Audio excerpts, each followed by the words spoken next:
Jamie Mclean, what's up, man? Come on over here. Again, that song was called Crazy About You, Jamie Mclean Band. What's up, brother? How we doing, boys? Where'd you learn how to sing like that? I've been working a long time on it. Yeah. Now, where are you from? Well, I live here in New York. I grew up just north of the city. And, Oh, you did? Yeah. Grew up in Connecticut and spent a lot of time in New Orleans. I was in a band called the Dirty Dozen Brass Band and lived in New Orleans for a while. I was going to say, that's obvious. I mean, you got a lot of influence, Southern influence. Yeah, you get down there a little bit and all that gumbo and all that blues and soul starts to seep into you a little bit. Did you grow up in a musical family? Like what? Absolutely not. Yeah, I'm going to say, where do you learn how to sing and play guitar like that, man? I have no idea. My parents didn't do anything musical. My brother's a great drummer, but right. Just keeping at it, man. Putting on those favorite, listening to Hendrix records and Zeppelin, all my favorite stuff. Yeah. Just cranking it up as loud as I could and trying to figure out what the hell they were doing and play along with it. Really? So would you just pick up a guitar just by ear, try to play to it? At first, and that didn't seem to work out so well. So I took a couple lessons. You took a couple lessons. I mean, you didn't go and like get classically trained and no, I didn't go to music. I didn't go to music school. Yeah. Wow. Something inside you, right? I mean, that's what it is. Yeah, sure. I mean, because he's in a band too. But. Yeah, but my band's not, not like that. This is, I mean, what we're seeing here. This is Eric Clapton-esque. This is Johnny B. Good. Jimi Hendrix-esque. No, really,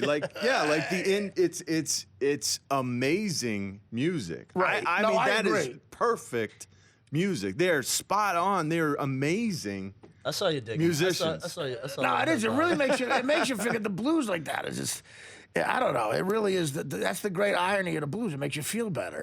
It's true. It's great. Some of my best songs have come from dark periods or just kind of a sad day, and all of a sudden. What makes it's got to come out. Well, what is it? Is it broads? Is it booze? Is it? keep going. It's everything, right? It's money. It's Yeah. So now, did you live in New Orleans for a long time? Yeah, I lived there 6-7 years. I left after Hurricane Katrina. Oh, okay. So good timing. That was kind of that was kind of a signal. It was nuts. It's probably time to go. Right. And I knew I wanted to be here. I had my guys up here, and we'd been working a little bit while I was with the Dirty Dozen, still, doing both. This and then it was just time to come up here. And, are these guys New Orleans guys you play with now? No, where'd you find these guys? These guys are all New York guys. Oh, yeah, great job. Yeah. And we've just been working on it real hard and hitting the road, traveling a lot. How long you been together now with this band? Probably about 5 years. Right. Now, when you say live at the Gibson, is that the one in L.A., the Gibson Amphitheater? No, Gibson Guitars. I'm sponsored by them, and they've got a showroom that used to be the Hit Factory, which is just a little bit uptown. On 43rd Street? Yeah, 50th or something like that. Oh, okay. The Hit Factory was in Hell's Kitchen, They moved a couple times. Right. It's a beautiful space, and they've been really gracious with instruments and that's a legendary space. The Hit Factory was. They recorded "Born in the USA" there, I believe. I'm pretty sure. "Born in the USA," Graceland, some of Graceland, and John Lennon did some stuff in there. I mean, it's a heavy room. If you had to pick like a favorite person growing up, influence-wise, musically, who do you think? Is there someone you could point to, or there'd be a handful. I mean, Jimmy, Hendrix, obviously. Hendrix, Jimmy Page, Clapton, right. Jimmy Page, I feel like Jimmy Page, they don't talk about him enough. They don't talk about Jimmy Page, they talk about Led Zeppelin. Yeah, but I mean, you're talking about, yeah, right, he was Led Zeppelin. I mean, Bonham, amazing. I mean, musically, John Paul Jones, they were unbelievable, and Plant had a great voice. Yeah. But that's Jimmy Page's band, man. Those riffs, like, I mean, Yeah, done. Yeah, he's the guy. Yeah. So, just trying to, tinker around with some of those tunes and trying to figure out what those guys were doing on guitar, and then just trying to put a little bit of me in it. And then I didn't mean to sing. I just had a band and no one wanted to sing. So you got this voice. That's an amazing voice. I mean, when I hear your voice, it reminds me of like a Chris Robinson almost, like the Black Crowes lead singer. It's a great blues voice. He can wail. Right. And I mean, I love that you're in the higher register, because it kind of shreds, Absolutely. It kind of cuts through. That's great. It's in the face a little bit. Yeah, it is. It's beautiful, man. You know what it reminds me of, like when sometimes when a guy comes out with a great blues voice, who's the guitarist and singer, blues singer who's with the Stones every once in a while, black guy, legendary old black guy guitar player, and he's on Stones the Stones tour with them sometimes. Oh, Buddy Guy? Buddy Guy, yeah, Buddy Guy. When he just comes out and he's like, Yeah. I want to get high this morning. Lord, I ain't going to use no cocaine. Like, you hear that just pierces. So the guitar came first, and then you realize you had a voice like that?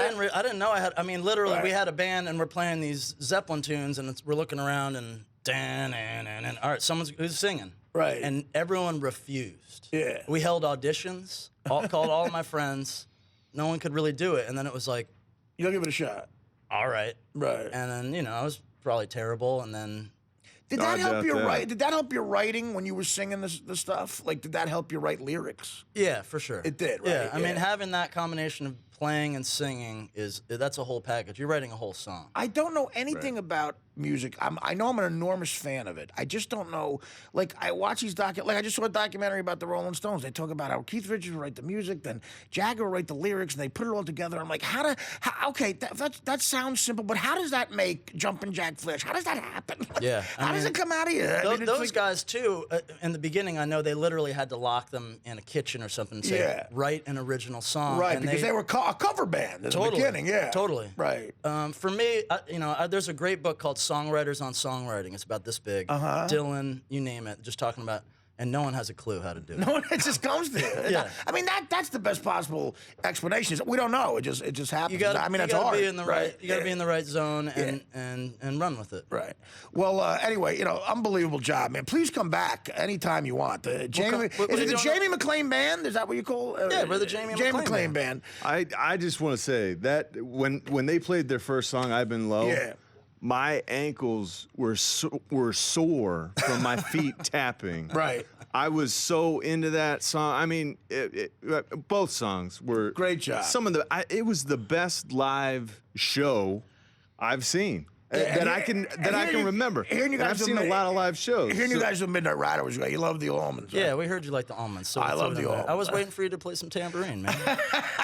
I would have ruined it. I did that once. I hired two guitars. I played the Beacon once. I did stand up at the Beacon. Nice. And I hired two guitar players. I said, I'm going to get very self-indulgent here because I don't know if I'm ever going to play the Beacon again. But it sold out. And at the end of my stand up, I brought two guys on and I played Midnight Rider. There you go. So that's your song. So we didn't even know that was your song. No, I love it. I love it. Well, you should come to the show tomorrow. We're playing a show here in town tomorrow. Where tomorrow? At the Rockwood Music Hall. It's down on the Lower East Side. Rockwood Music Hall. I know a Rockwood Music Hall. What time? 8:30 tomorrow night. The problem is we got to be here. But yeah. I want to know why you guys aren't the biggest band in America. Like, what's the holdup? Apparently, you haven't heard Nicki Manjive. Is it that America in general, doesn't know what they? Yeah, it does suck that you guys have to deal with playing my show and Justin Bieber selling out the O2 Arena. No, really. Why? Like, what's the holdup? Why are you not a household name? We got to be the house band here at the Artie Lange show. That would be awesome. Start out with that. Because I'll tell you why. Because musically, there's no justice in the world, and there hasn't been since the '70s.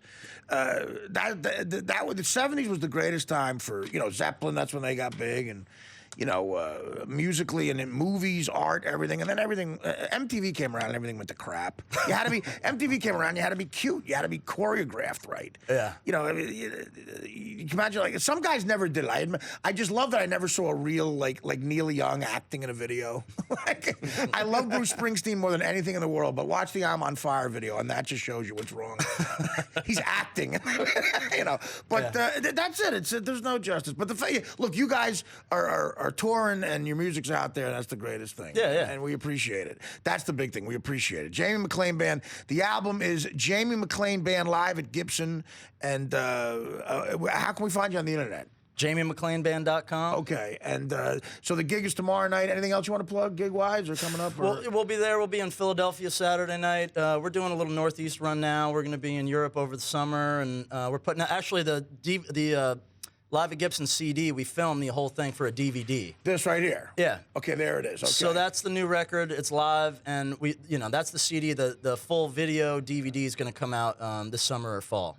Great. So all right, awesome, man. Well, listen, please come back. Yeah, you got a nice place here. Please come back. If the band needs to crash, we got beds and everything. Yeah, our bass player's going to sleep on the couch. That's fine with me. Okay. Yeah. Just clean up the weed and the broad. All right, come back for more of the Artie Lange Show.